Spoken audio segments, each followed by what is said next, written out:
back to Pump House Brew Co. I'm going to talk to you about our hops, which you can see behind me are growing. Well, some of them are growing nicely, others not so much, and we'll come on to that. So I'm going to talk to you about the hops. I'm going to talk a little bit about the impact that this summer and the hottest ever recorded temperatures in the UK has had, and the impact that it's had on our hops. And also we're going to have a look at our wood, which is 10 years old this 10 years old this winter, and just have a look at the impact that the changing climate is having on what we're doing here. So if you come a little bit closer, you can see that the hops are beginning to grow. They're little baby hops, so the hop plants are beginning to have the hops on them. We'll be harvesting these probably in about 6 weeks, middle of September. But it's been a really dry summer. We are in a drought situation. You can see in the fields behind us how dry the grass is. We've actually had a week of rain, so the fields look a little bit greener than they were a week ago. But it has had an impact on the hops. We've got some like this one next to me, which are nearly at the top of the vines. But then we've got other ones like this one, which are just, they haven't done as well. But we have got, like I said, we have got the hops coming. We have got some that are doing really well. So the plan for next summer is to get a better irrigation system. So we try to get them all this size and not so many this size. But it's all a bit of a learning curve. We're juggling work and small holding and growing hops and everything else. So we will have hops to harvest this autumn, which is really good, but maybe not quite as many as we had hoped.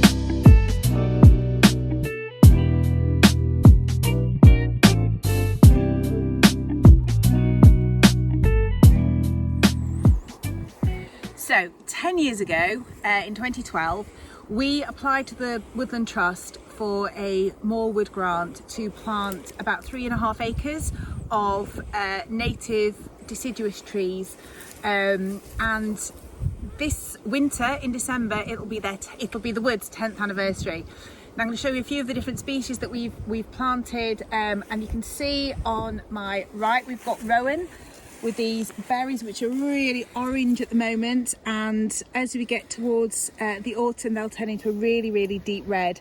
They have white blossom in the spring and then beautiful red berries in the autumn and winter, and the birds love them, but we can also use them to make rowan jelly and other sort of savoury dishes. We've also got on my left, we've got loads and loads of field maple. We knew that field maple would grow well because we already have had field maple growing in the fields, and you can see from the leaves they're very similar to sycamore or to Canadian maple because it's all part of the same family. And the field maple in the autumn, the field maple will turn a really deep red, and it's a beautiful colour before they lose all the leaves. We've got lots of field maple. We've got the rowan. In the background behind me you can't see particularly well, but we've got silver birch, we've also got oak, crabapple, hazel, aspen, lots of hawthorn, lots of blackthorn, and we've actually got some hazelnuts on our hazel trees. If you follow me I will show you where they are. Come Neds, come on.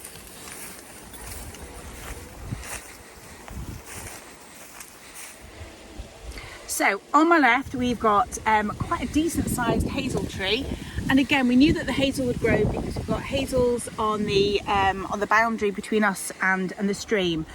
And we've got, if I can find some, if you look up here hiding underneath, we've got some hazelnuts which should be ready to pick in a month or so. But the trouble is, as well as having hazel trees, we have lots and lots of squirrels. Now, the first couple of years with the wood, when they were just really whipped, they weren't very tall and very dense, the few hazelnuts that we could have, we could harvest in the green and we could keep. The denser the wood gets, the easier it is then for the squirrels to come along and steal the hazelnuts. So I think there's going to be a very small window between the hazelnuts being ready to pick and the squirrels finding them. So whether we'll get them or not this year, who knows. But it's just lovely to have a wood which is attracting wildlife. We have we've seen foxes, we know that we have sort of mice, and we've got voles, we've got moles, we've got tawny owls, and what else have we got? Tawny owls, and we've got sparrowhawks, kestrels, buzzards that all live alongside on the edge of the wood and fly through the wood. And we've also got reptiles as well. We've seen slow worms and grass snakes. So we know that our wood, which is all part of the same sort of bit of land with the hops, this wood is an absolute wildlife haven. So although our hops aren't organic per se, we are gardening and growing with the wildlife, and we don't use any pesticides or anything like that. So everything that's cleared, all the weeds, all the bramble that needs clearing back at the end of the summer, that's all done by hand. So we don't use any pesticides, any herbicides or anything like that. So we try to keep it as eco and as it should be as we can. So the boundary between the hop field behind me and the wood is this hawthorn and blackthorn hedge, which is really, really wild. The haw berries are definitely redder than you'd expect them to be in August. But I do pick the haws. I save some but we save as much as we can, a lot for the wildlife. But the haws go into hedgerow jelly. They also make a really nice brandy. You can steep them in brandy and make quite a nice alcoholic liqueur. So more on that as we come into the autumn in a couple of months, and I'll show you what I do with the steeping.